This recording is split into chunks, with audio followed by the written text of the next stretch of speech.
So, si Farah, ang totoong Lucy. Ang asawang nakakasama mo ngayon, siya ang totoong Farah.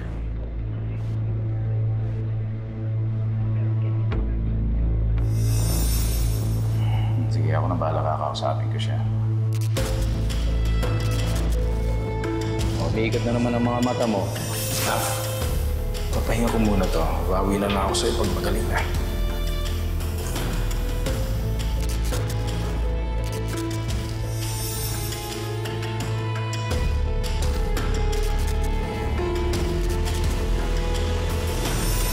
Hindi.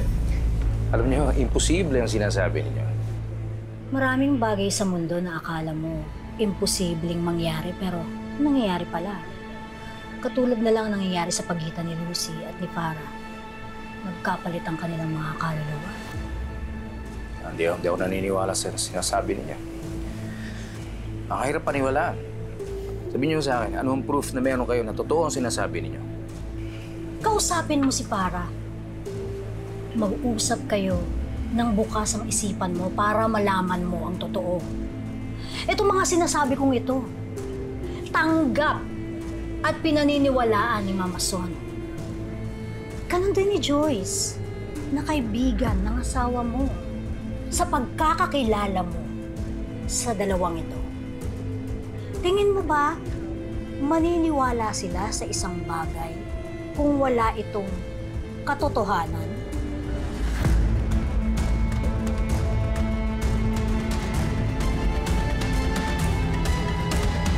Hindi ko alam ang sinasabi. Hindi alam mo yun! Umalis ka na. Sinasabi! Ayaw umalis, ha? Kuya Isa! Sabihin mo na kasi sa Isa! Tinago, ibigay mo na sa akin! Hindi ko alam ang sinasabi mo. Alis sabi! Sinungalis, ha? Ay, Mami! Jessica! Jessica, sinasaktan ulit ako ng babaeng yan! Dahil, sinungaling ka! Akala ko po ba mabait na kayo? Pero bad pa rin po pala kayo eh! Diyos ka, hindi yung totoo. Hindi ko siya tinulak. Sinadya niyang matumba. Huwag kang maniwala dyan sa baliw na yan, Cheska. Hindi totoo. Wala akong kasalanan dito. Paalisin mo na ako, Elsa. Ma'am, para. Sandali, wala akong kasalanan dito. Hindi ko siya sinaktan. Hindi na po. Paalisin niyo na yan. Siguraduhin niyo hindi yan makakabalik dito, ha? Sandali. Kaya kung hindi, sesante ka. Yes, ma'am. Pasensya na. Balik mo na sa akin ang katawan ko. Hindi ko alam ang sinasabi mo. Yung libro lang mo, tinatago mo. Hindi ko alam ang sinasabi mo. Umalis ka na.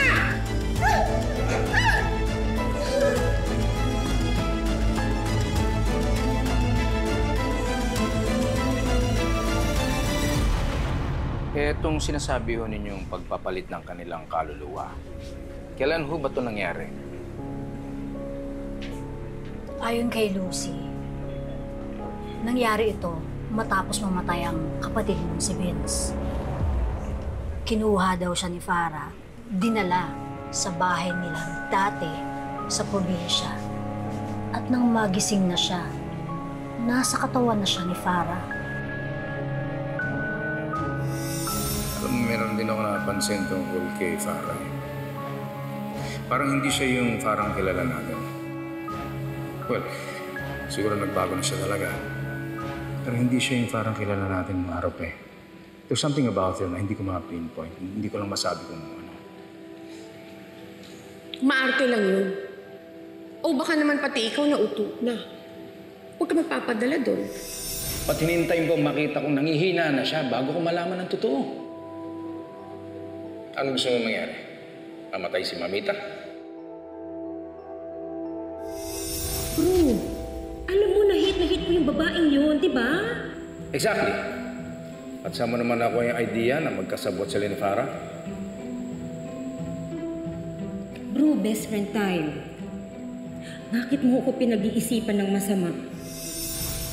Sabi ni Lucy, gawa lang ng trauma kaya hindi niya maalala. Kaya kakaiba ang mga kanyang ginagawa. Dahil si Farah na siya na nagpapanggap lang bilang si Lucy na asawa mo.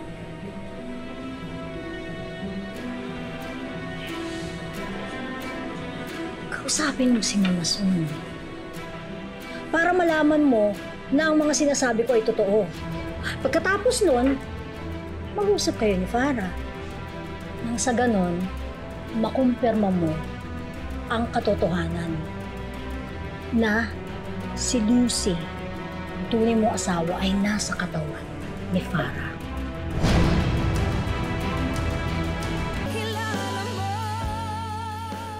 Bro, kaya kong ipagtabuyan ako ni Farah, pero yung anak ko, si Cheska, na magalit sa harap ko at kampihan si Farah, hindi ko kaya.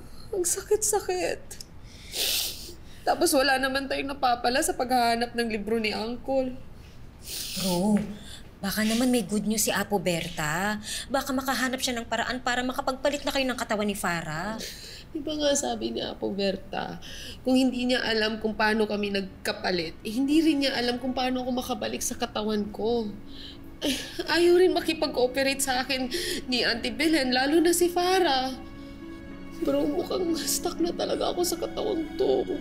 Bro, huwag kang nega. Ikaw pa ba yung kaibigan kong si Lucy?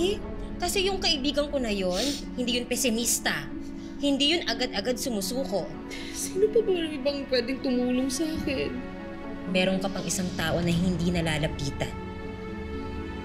Sino? Si Darius, your one and only husband. Diba sabi mo noon may duda naman na siya? O baka ngayon maniwala na siya na ikaw ang totoong Lucy.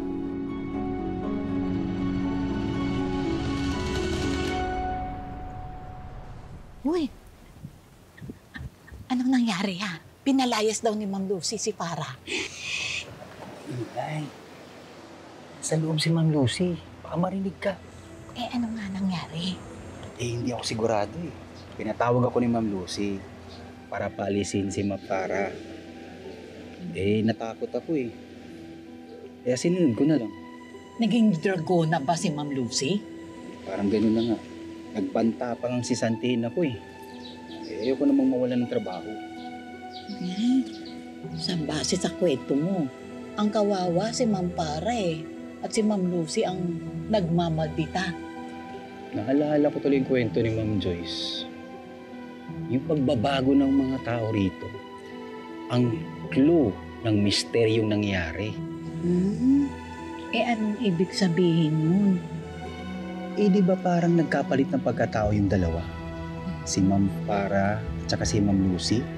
Kaya nga nagpatawag ng espiritista si Ma'am Asun. Di kaya, sinapian si Ma'am Farah ng anghel. At si Ma'am Lucy naman, sinapian ng demonyo. Ma'am Lucy?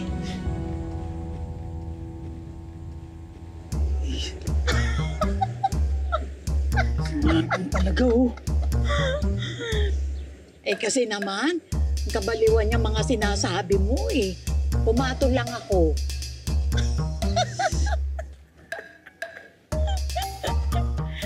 Ano po masakit, Mami? Dito, baby, dito. Mwah!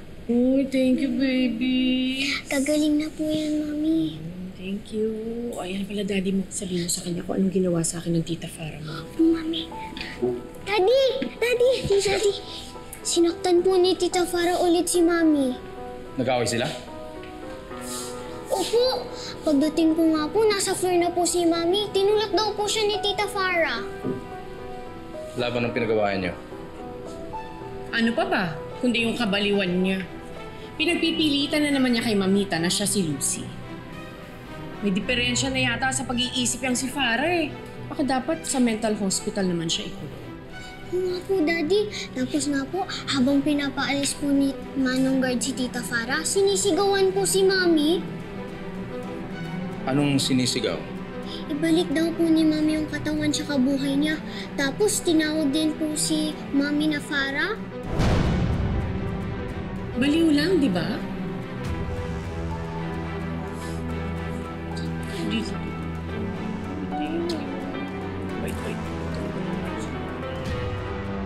Si Lucy, ang tunay mong asawa, ay nasa katawan ni Farah.